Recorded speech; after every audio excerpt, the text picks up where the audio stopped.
राजकोट गुजरात का चौथा सबसे बड़ा शहर, समृद्ध विरासत और आधुनिकता का मिश्रण है। अपने उत्कृष्ट हस्तशिल्प और पारंपरिक वस्त्रों के लिए प्रसिद्ध इस शहर के जीवंत बाजार क्षेत्र की कलात्मक विविधता का प्रदर्शन कराते हैं। राजकोट में बड़ी संख्या में भारी एवं लघु उद्योग स्थित हैं, जो गुजरात की अर्थव्यवस्था में महत्वपूर्ण योगदान देते हैं। ये शहर एशिया का सबसे बड़ा ऑटोमोबाइल जोन भी बनता जा रहा है। हवाई यातायात की बढ़ती मांग को देखते हुए राजकोट के हीरासर में एक नए अंतरराष्ट्रीय हवाई अड्डे का निर्माण किया गया है, जिसका लोकार्पण आज माननीय प्रधानमंत्री श्री नरेंद्र मोदी जी द्वारा किया जा रहा है। दूरदर्शी नेतृत्व के प्रतीक माननीय प्रधानमंत्री श्री नरेंद्र मोदी भारत के परिवर्तन की प्रेरक शक्ति है। उनकी अटूट प्रतिबद्धता और अथक कार्य नीति से देश आज विश्व पटल पर नित नई ऊंचाइयों को छू रहा है। पिछले 9 वर्षों में देश के विमानन क्षेत्र ने भी अभूतपूर्व प्रगति की। 2014 में जहां देश में 74 हवाई अड्डे संचालित थे, वहीं आज 2023 में यह संख्या दोगुनी होकर 148 हो गई है। 2014 में जहां भारतीय हवाई अड्डों की यात्री वहन क्षमता 20 करोड़ थी, वो अब दोगुनी से भी अधिक 45 करोड़ हो गई है। भारत सरकार के अथक प्रयासों से देश के हर राज्य में अभूतपूर्व स्तर पर महत्वपूर्ण आधारभूत अवसंरचना का निर्माण हुआ है। सड़कों से लेकर पुलों तक, मजबूत रेल नेटवर्क से लेकर हवाई अड्डों तक, देश के हर हिस्से में मल्टी मोडल कनेक्टिविटी को सशक्त किया जा रहा है।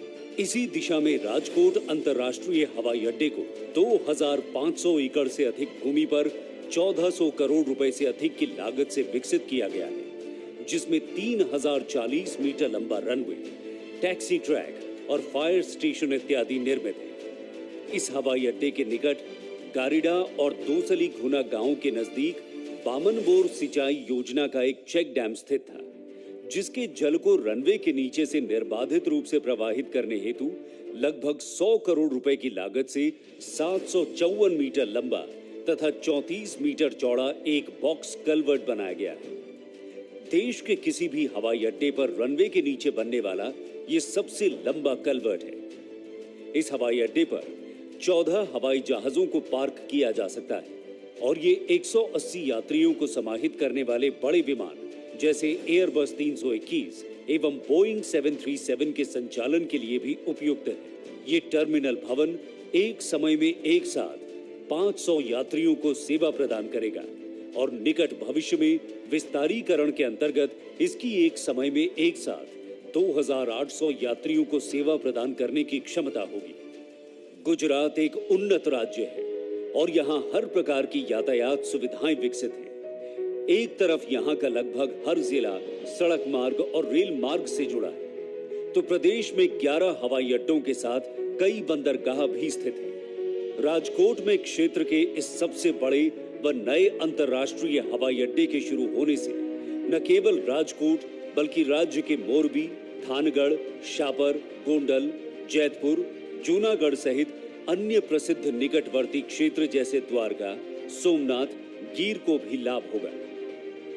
नया हवाई अड्डा कनेक्टिविटी को बढ़ाएगा और निर्बाध यात्रा की सुविधा प्रदान करेगा, जिससे राज्य में पर्यटन को विशेष रूप से बढ़ावा मिलेगा। इसके साथ ही क्षेत्र का आर्थिक विकास होगा और रोजगार के नए अवसरों का भी सृजन होगा। राजकोट अंतर्राष्ट्रीय हवाई अड्डे का उद्घाटन आज माननीय प्रधानमंत्री जी द्वारा किया जा रहा है।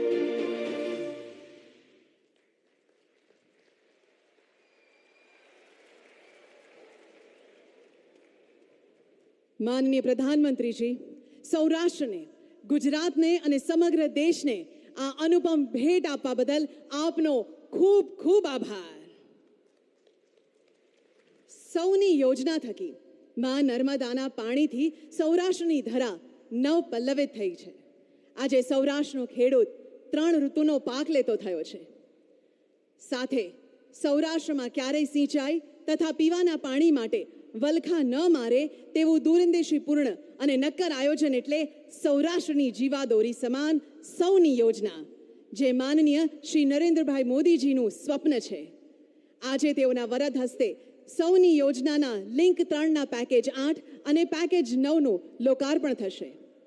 રાજકોટ વાસીઓના ઇઝ ઓફ લિવિંગમાં વધારો કરી વિકાસને વધુ વેગવંતો બનાવશે.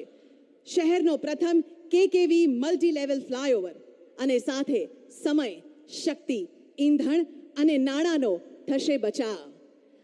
આ બ્રિજ સમગ્ર સૌરાષ્ટ્રનો પ્રથમ મલ્ટી લેવલ બ્રિજ છે જે વિકાસની રફતાર વધારશે. સાથે સાથે આજે વિવિધ પ્રજાલક્ષી પ્રકલ્પોની પણ શહેરને ભેટ મળવા પાત્ર છે.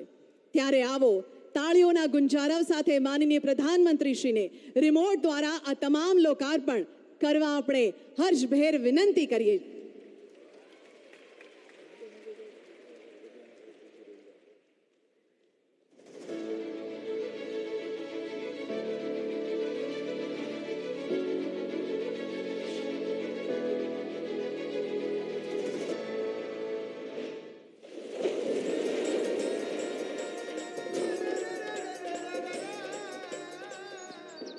ખમ્મા ગુર્જર દેશને ખમ્મા ગુર્જરી જાત માં રેવાના જ્યાં નીર પહોંચતા ખમ્મા કાઠિયાવાડ.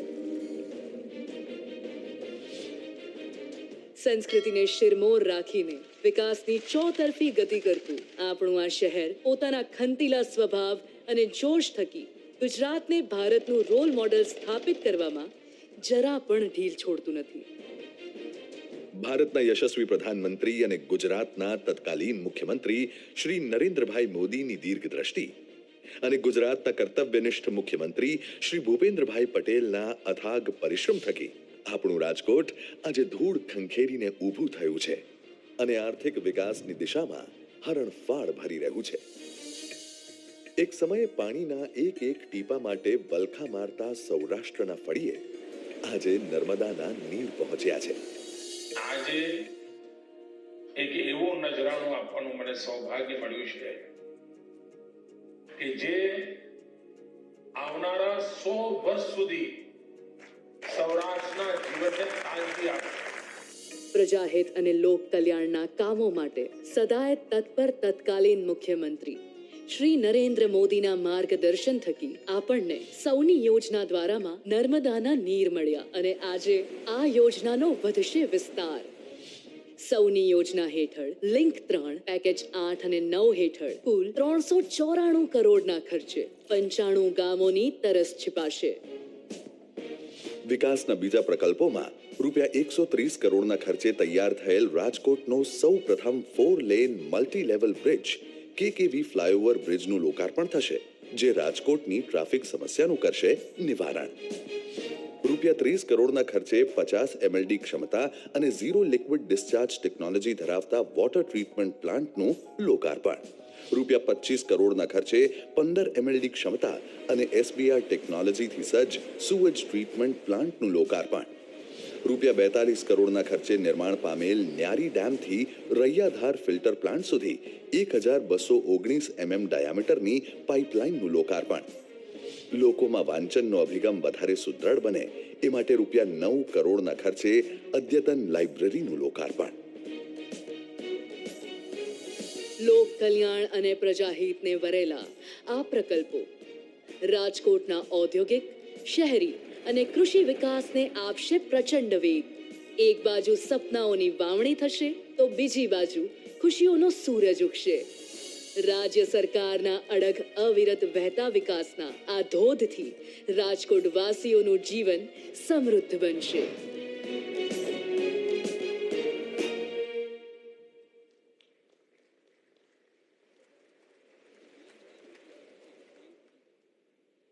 માનનીય પ્રધાનમંત્રી શ્રી સમસ્ત સૌરાષ્ટ્રવાસીઓને, રાજકોટવાસીઓને વિવિધ પ્રજાલક્ષી પ્રોજેક્ટ્સ ભેટ કરવા બદલ આપનો આભાર માનીએ છીએ.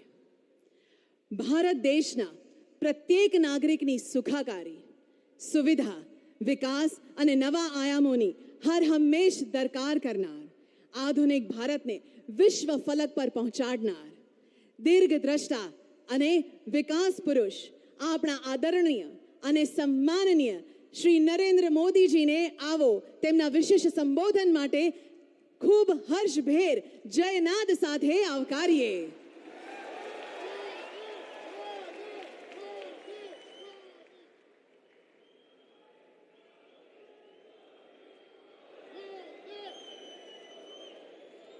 કેમ છો બધા? સુખમાં?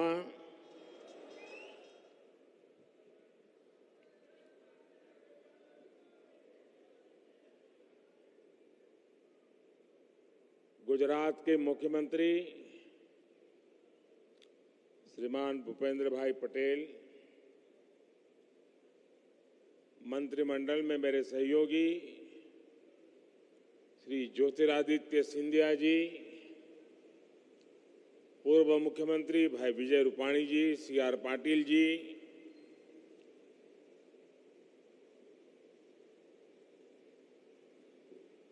साथियों, अभी विजय भी मेरे कान में बता रहे थे और मैं भी नोटिस कर रहा हूं कि राजकोट में कार्यक्रम हो, छुट्टी का दिवस न हो, रजा ना होए,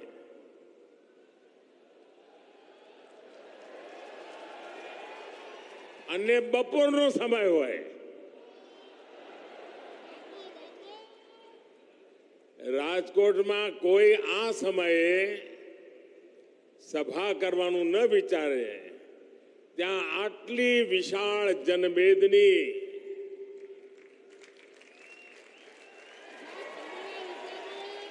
આજે રાજકોટના બધા વિક્રમ તોડી નાખ્યા છે.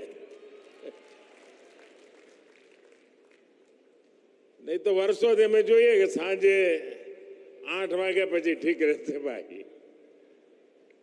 અને રાજકોટને તો બપોરે સુવા ટાઈમ જોઈએ પાછો. आज राजकोट के साथ साथ पूरे सौराष्ट्र और गुजरात के लिए बड़ा दिन है. लेकिन प्रारंभ में मैं उन परिवारों के प्रति अपनी संवेदना व्यक्त करना चाहता हूं जिन्हें प्राकृतिक आपदाओं के चलते काफी नुकसान उठाना पड़ा है. कुछ दिन पहले ही साइक्लोन आया था और फिर बाढ़ ने भी बहुत तबाही मचाई. संकट के इस समय में एक बार फिर जनता और सरकार ने साथ मिलकर इसका मुकाबला किया है. मैं सभी प्रभावित परिवारों का जीवन जल्द से जल्द सामान्य हो, इसके लिए भूपेंद्र भाई की सरकार हर संभव प्रयास कर ही रही है. केंद्र सरकार भी राज्य सरकार को जिस भी सहयोग की जरूरत है उसे पूरा कर रही है. भाइयों और बहनों, बीते वर्षों में राजकोट को हमने हर प्रकार से आगे बढ़ते देखा है. अब राजकोट की पहचान सौराष्ट्र के ग्रोथ इंजन के तरफ भी हो रही है. यहां इतना कुछ है, उद्योग धंधे हैं, बिजनेस है, संस्कृति है, खान पान है, लेकिन एक कमी महसूस होती थी और आप सभी भी बार बार मुझे बताते रहते थे और वो कमी भी आज पूरी हो गई है. अभी कुछ देर पहले जब मैं नए बने एयरपोर्ट पर था तो आपके इस सपने के पूरे होने की खुशी मैंने भी महसूस की. और मैं हमेशा कहता हूं, राजकोट है जिसने मुझे बहुत कुछ सिखाया. मुझे पहली बार विधायक बनाया. मेरी राजनीतिक यात्रा की शुरुआत उसको हरी झंडी दिखाने का काम राजकोट ने किया.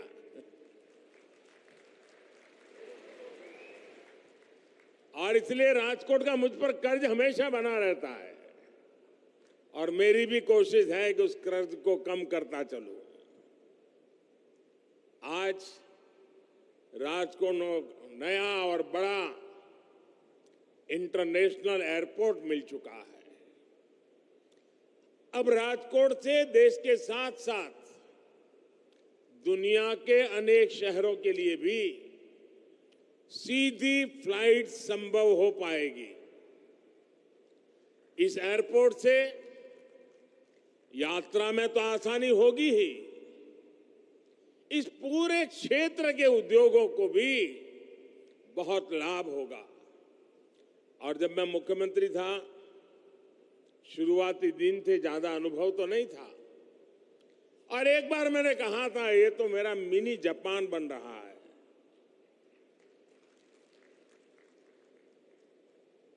तब बहुत लोगों ने मजाक उड़ाई थी मेरी,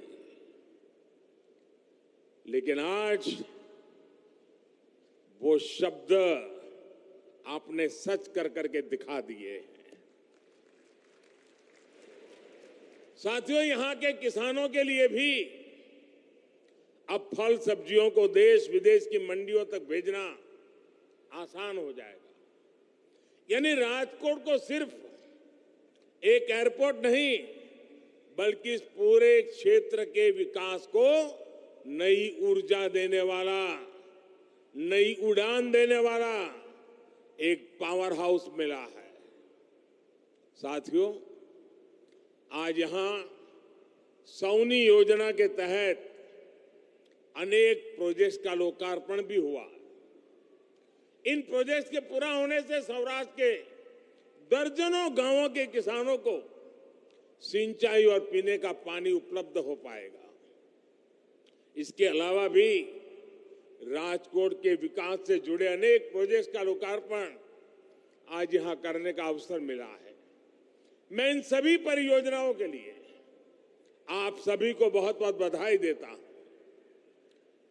साथियों, बीते 9 वर्षों में केंद्र सरकार ने समाज के हर वर्ग, हर क्षेत्र के जीवन को आसान बनाने के लिए काम किया है।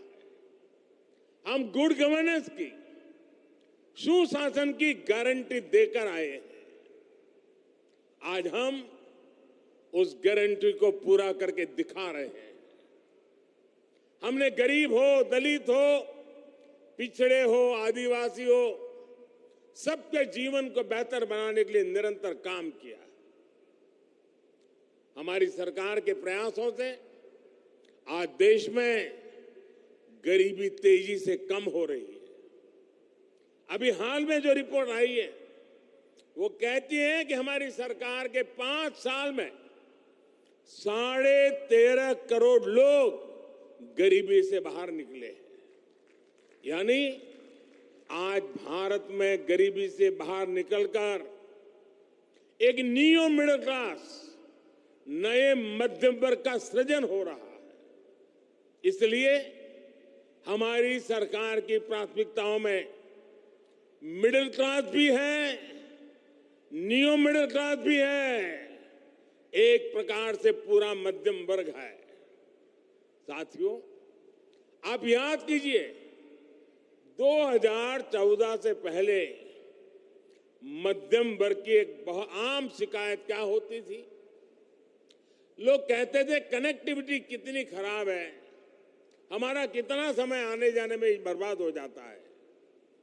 लोग कहीं बाहर देश से आते थे, बाहर की फिल्मों को देखते थे, टीवी पे दुनिया की अपनी नजर जाती थी, तो उनके मन में सवाल उठते थे, सोचते थे कि हमारे देश में कब ऐसा होगा, कब ऐसे सड़कें बनेगी, कब ऐसे एयरपोर्ट बनेंगे। स्कूल, दफ्तर आने जाने में परेशानी, व्यापार कारोबार करने में परेशानी। कनेक्टिविटी का देश में यही हाल था। हमने बीते 9 वर्षों में इस परेशानी को दूर करने का हर संभव प्रयास किया। 2014 में सिर्फ 4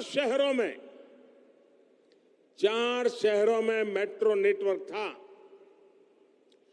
आज देश के 20 से ज्यादा शहरों में मेट्रो नेटवर्क पहुंच चुका है। आज देश के 25 अलग अलग रूट्स पर वंदे भारत जैसी आधुनिक ट्रेनें चल रही है। 2014 में देश में 70 के आसपास एयरपोर्ट हुआ करते थे।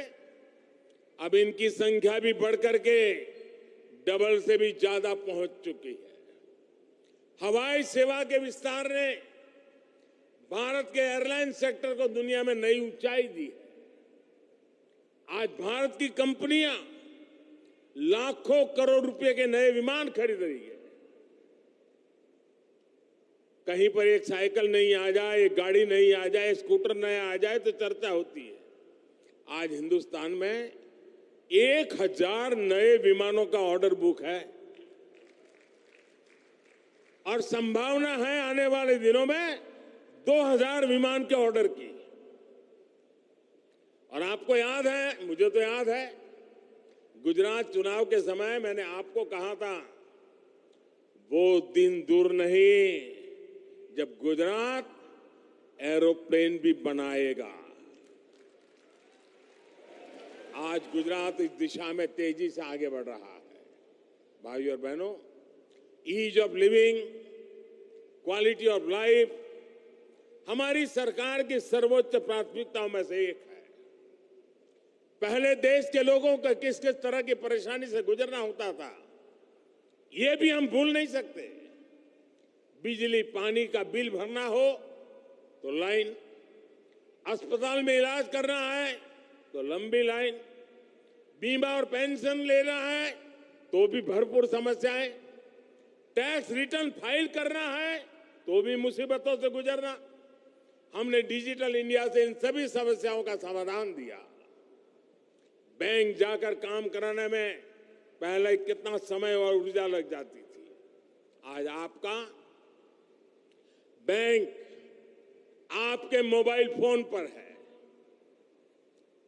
ये भी कईयों को याद नहीं होगा कि पिछली बार बैंक कब गए थे, जाने की जरूरत ही नहीं पड़ रही है। साथियों, आप वो दिन भी याद करिए जब टैक्स रिटर्न फाइल करना भी बड़ी चुनौती हुआ करता था। इसके लिए किसी को ढूंढो, यहां जाओ वहां दौड़ो, यही सब कुछ हुआ करता था। आज कुछ ही समय में आप आसानी से ऑनलाइन रिटर्न फाइल कर सकते हैं। अगर रिफंड होता है तो उसका पैसा भी कुछ ही दिनों में आपके खाते में आ जाता है, वरना पहले कई कई महीने लग जाते थे। साथियों, मिडिल क्लास के लोगों के पास अपना घर हो, इसे लेकर भी सरकार, पहली सरकारों को कोई चिंता नहीं थी। हमने गरीबों के घर की भी चिंता की और मिडिल क्लास के घर का सपना पूरा करने का भी इंतजाम किया। पीएम आवास योजना के तहत हमने मध्यम वर्ग के परिवारों को घर बनाने के लिए विशेष सब्सिडी दी। इसके तहत 18 लाख रुपए तक की सालाना आय वाले परिवारों को मदद दी गई। अभी तक देश के मध्यम वर्ग के 6 लाख से ज्यादा परिवार इसका लाभ उठा चुके हैं। यहां गुजरात के भी 60,000 से ज्यादा परिवारों ने केंद्र सरकार की इस योजना का लाभ उठाया है। साथियों, केंद्र में जब पुरानी सरकार थी तो अक्सर सुनते थे कि घर के नाम पर यह ठगी हो गई, वो धोखा हो गया। कई कई सालों तक घर का पोजीशन नहीं मिलता था, कोई कायदा कानून नहीं था, कोई पूछने वाला नहीं था। ये हमारी सरकार है जिसने रेरा कानून बनाया, लोगों के हितों को सुरक्षित किया। रेरा कानून की वजह से आज लाखों लोगों के पैसे लूटने से बच रहे हैं।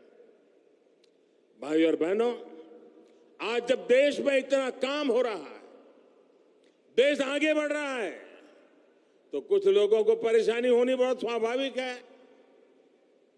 जो लोग देश की जनता को हमेशा तरसा कर रखते थे, जिन लोगों को देश की जनता की आवश्यकताओं और आकांक्षाओं से कोई मतलब नहीं था, वो लोग देश की जनता के सपने पूरे होते देखकर आज जरा ज्यादा चिढ़े हुए हैं। और इसलिए आप देख रहे हैं आजकल इन भ्रष्टाचारियों और परिवारवादियों ने अपनी जमात का नाम भी बदल दिया है। चेहरे वही पुराने हैं, पाप भी पुराने हैं, तौर तरीके भी पुराने हैं, लेकिन जमात का नाम बदल गया है। इनके तौर तरीके भी वही है, पुराने हैं, इनके इरादे भी वही है। जब मिडिल क्लास को कुछ सस्ता मिलता है तो ये कहते हैं कि किसान को सही कीमत नहीं मिल रही।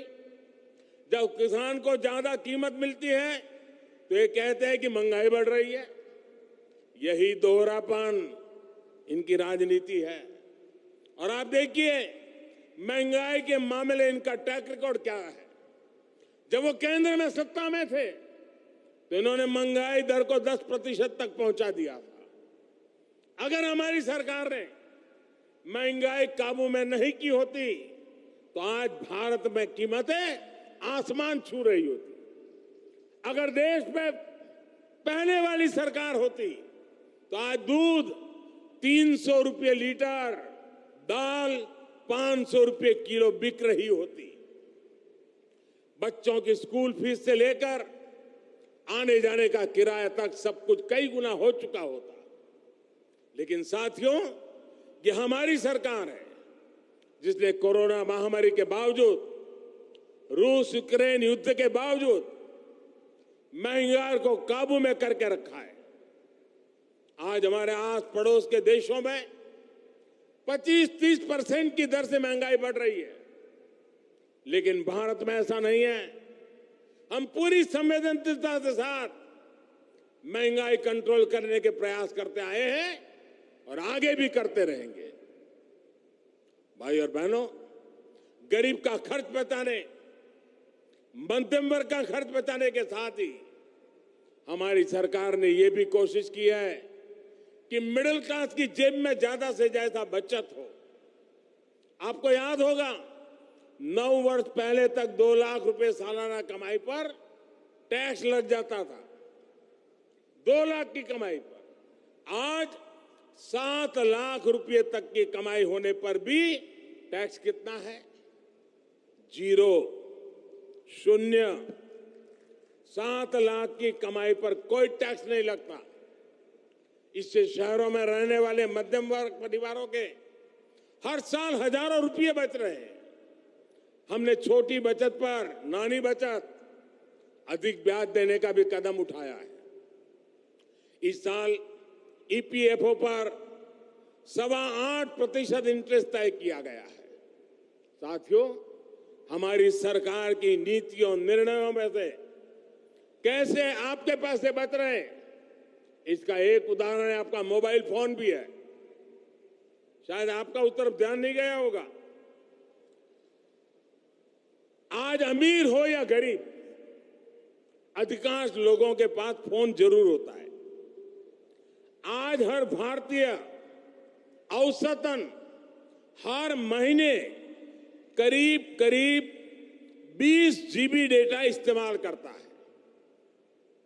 आप जानते हैं 2014 में 1 GB डेटा की कीमत कितनी थी? 2014 में 1 GB डेटा के लिए आपको 300 रुपये देने पड़ते थे।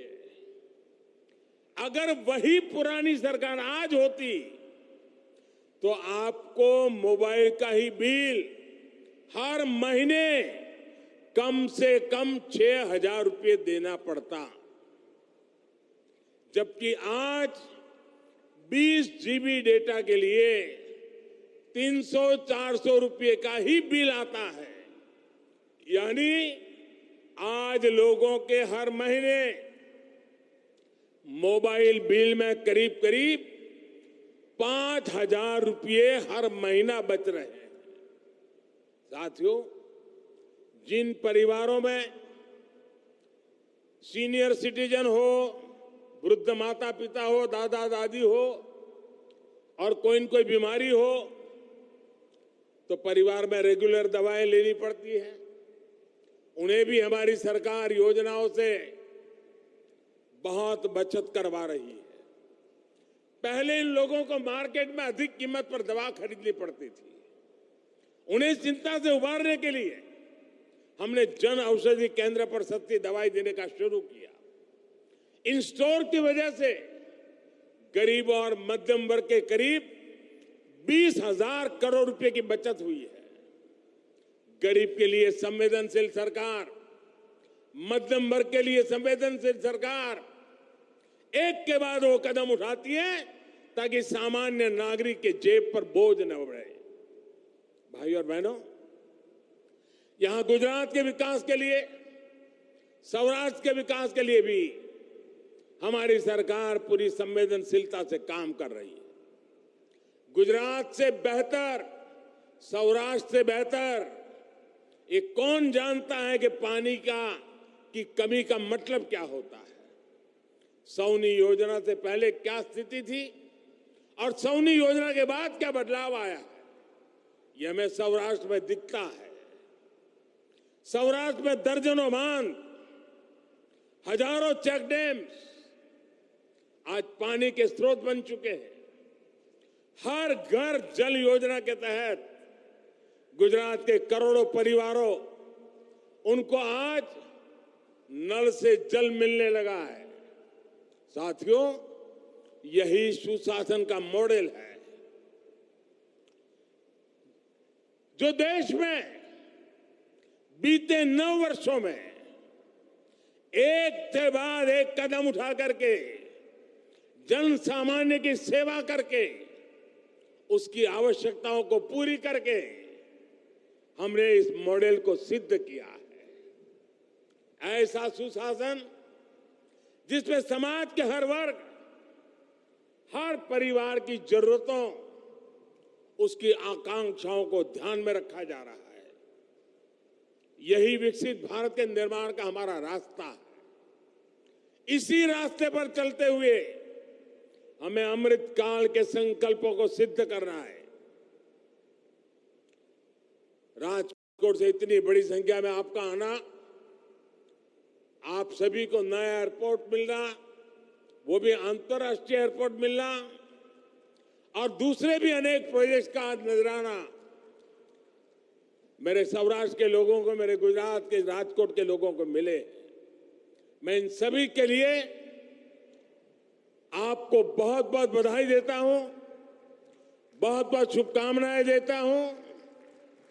और भूपेंद्र भाई की सरकार आपकी आशा आकांक्षाओं को पूरा करने में कोई कमी नहीं कर रहने देगी, ये मेरा पूरा विश्वास है। फिर एक बार ये स्वागत सम्मान के लिए, इस प्यार के लिए मैं आपका हृदय से आभार व्यक्त करता हूं। बहुत बहुत धन्यवाद।